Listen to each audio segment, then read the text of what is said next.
শামিম, আসতেছি ভাইয়া, দাঁড়াও। অনেক অপেক্ষার পরে চলে আসছে বিমানে।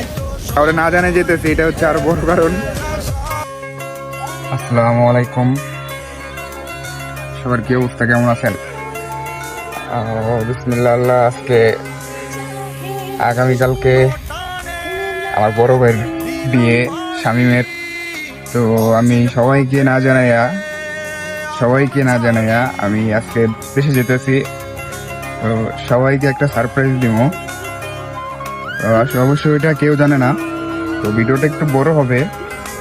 তো সবাই, আশা করি সবাই শেষ পর্যন্ত দেখবেন, কাটবেন না। সবার কাছে অনেক অনেক দোয়া রইল, সবাই দোয়া করবেন আমার জন্য, আমি যেন সুস্থ স্বাভাবিকভাবে দেশে পৌঁছতে পারি আর সবাইকে যেন একটা সারপ্রাইজ দিতে পারি। শামিম, আসতেছি ভাইয়া, দাঁড়াও।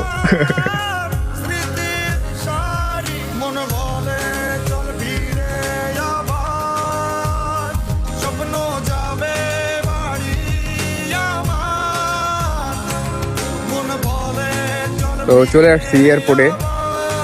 তো এখন বুকিং এখন নিব না, তো একটু পরে নিব বুকিং এ।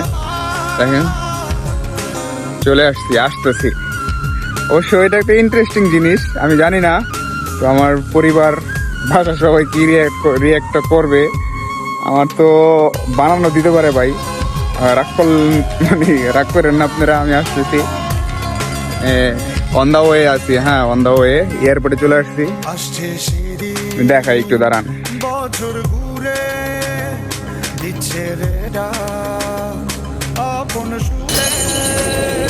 এই সব না রে, প্লেট পুরো ভাঙে গেছে। মাল বুকিং তো হয়ে গেছে, আমরা এখন আগাচ্ছি ইমিগ্রেশনের জন্য। দিচ্ছে রে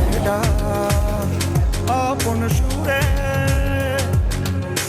যাচ্ছি আমার স্বপ্ন পুরে চেনা পথে বহু দূরে। এই তো সময় ফিরে আসার, স্বপ্ন যাবে বাড়ি আমার। এই তো সময় ফিরে আসার, স্বপ্ন যাবে বাড়ি আমার।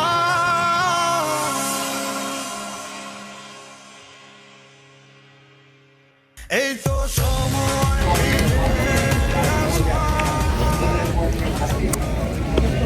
ভাই 2 ঘন্টা জার্নি করার পরে এখন সমস্ত কাজ কাম শেষ। এখন বসছি লোকেরা বিমানের জন্য, বলছি 10টায় ফ্লাইট, হয়তো আধা ঘন্টা লেট হতে পারে। আমাদের কাজ কাম সব শেষ। আমার সাথে এক বড় ভাই আছে আমাদের, তার এক বিপদ, বাবা অসুস্থ। আমরা সে শুরুর থেকে একসাথে যেতেছি, আমি ভালো। সবাই আমাদের জন্য দোয়া করবেন। বিমানে উঠতেছি, তারপরে দেখাইতে আপনাদেরকে।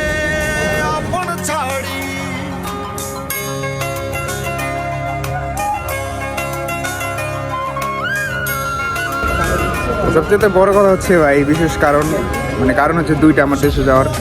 আর এইভাবে কাউরে না জানে যেতেছি, এটা হচ্ছে আরো বড় কারণ। একটা সারপ্রাইজ দিব সবাইকে। আমার মেয়ে হয়েছে 23 তারিখে, বাবু হয়েছে।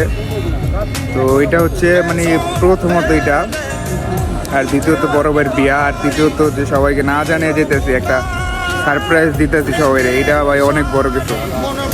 আমার বাচ্চাটাকে দেখতে পারবো, ধরতে পারবো, কোলে নিতে পারবো, এটা অনেক বড় কিছু ভাই। বাইরের বিয়াটা ওইটা অনেক বড় কিছু। তো সব বড় কিছুর জন্যই আমি আজকে দেশে যেতেছি। তো সবাই আমার জন্য দোয়া করবেন।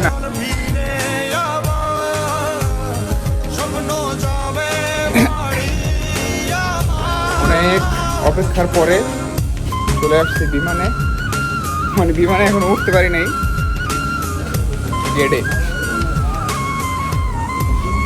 বিমানের গেটে চলে আসছে।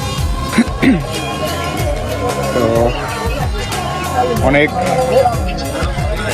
ঝড় যাত্রার পরে চলে আসলাম বিমানের ভিতরে।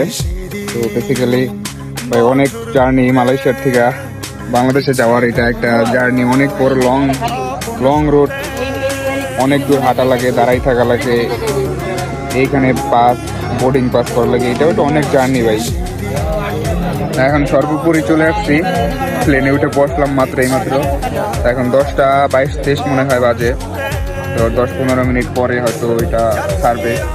তো লোকগুলো এখনো বসে নাই, সবাই আসতেছে, এখনো আসতেছে। তো দেখি, তো 4 ঘন্টার ফ্লাইট, 4 ঘন্টা লাগবে যাইতে। তো দোয়া করবেন সবাই, হ্যাঁ।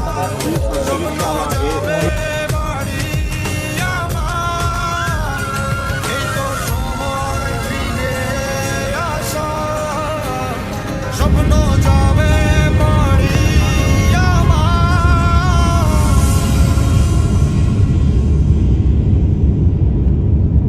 এই তো সময় Ladies and gentlemen, the cabin lights will dim for landing. If you wish to switch on every 4 light, ঘন্টা thank you. পরে এখন আমরা ল্যান্ড করতেছি বাংলাদেশে। ভাই জার্নি করা খুবই কষ্টের, অনেক কষ্ট।